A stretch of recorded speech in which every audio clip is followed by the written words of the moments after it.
Mr. Charlie, this one's for you, buddy.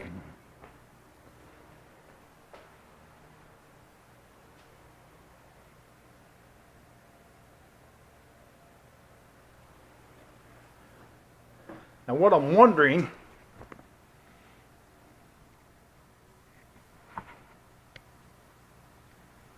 is, can I get by with just taking the head bolts out of the top of the manifold all the way across, and then the other bolts on that side and taking them ahead out that way? Or am I going to have to take this manifold, this header and manifold, completely loose and back it away and replace the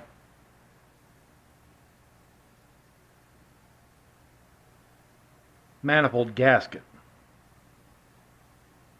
I'm afraid I know the answer, but I'm hoping that I don't have to do that. I'd really like to just take these 1, 2, 3, 4, 5, 6 bolts out and the other side, and then get the push rods and the rocker arms all out, and just jerk that head out that way. Anyway, I just wanted to pick your brain for a minute. Shoot me a text or give me a call. Talk to you later.